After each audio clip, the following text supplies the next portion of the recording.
Kaixo guztioi, gaur etxean kroketa goxo-goxoak nola egiten diren erakutsiko dizuet. Pausoz pauso, ni normalean urdaiazpiko kroketak egiten ditut. Umei asko gustatzen zaizkie eta etxean arrakasta izaten dute beti. Has gaitezen. Lehenengo pausuan zartagin batean oliba olio pixka bat botako dugu eta berotzen jarriko dugu. Olioa beroa dagoenean, tipula txikitua botako dugu eta zu basuan goxo-goxo egiten utziko dugu. Helburua da tipula bigun eta gozo geratzea, erregabe. Tipula egiten den bitartean lapiko batean litro bat esne oso jarriko dugu eta berotzen jarriko dugu. Garrantzitsua da esnea bero edukitzea, gero saltza ondo lortzeko. Tipula eginda dagoenean nahi dugun betegarria gehituko dugu. Nik gaur urdaiazpikoa jarriko dut, baina nahi baduzue oiozkoa, perratxikoak edo bestelakoa ere jar daiteke.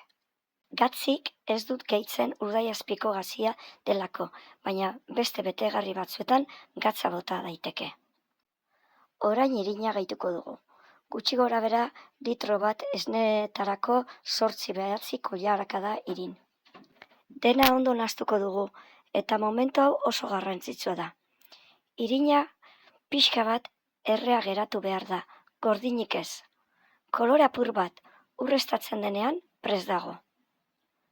Esnea irekiten hasten denean, kontua handiz, zartaginako nahazketa lapikora botako dugu. Orain etengabe irabiatu behar da, pikorrik ez egiteko. Nik irabiagailua erabiltzen dut, horrela masa finagoa geratzen da eta umei gehiago gustatzen zaie. Sua basu-ertain mantendu behar da, bestela masa lapikoari itsatziko zaio. Masa loditzen denean eta koilarari itsasten zaionean prest dago. Plater handi batean jarriko dugu. Ni platera pixka bat bustitzen dut lehenago. Masa ez itsasteko, nire amak hala erakutsi zidan. Masa osten utziko dugu, eta gero oskailuan sartuko dugu gau osoan. Horrela, biharamunean kroketak egiteko moduan egongo da. Orain kroketak egingo ditugu. Katillo batean irina, beste batean arrautza irabiatua, beste batean ogi birrindua. Koilararekin masa hartu, irinetan pasa eta kroketa forma eman.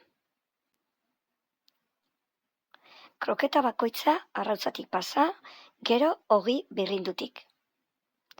Eta berriro forma eman. Horrela kroketak prest ditugu frijitzeko.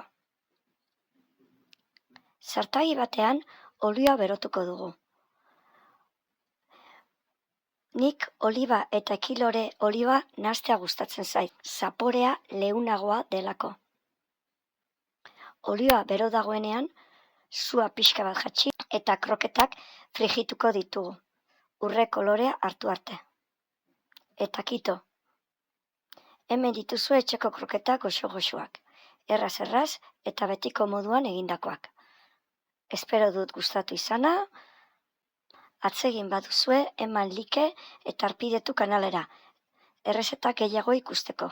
Hurrengo arte.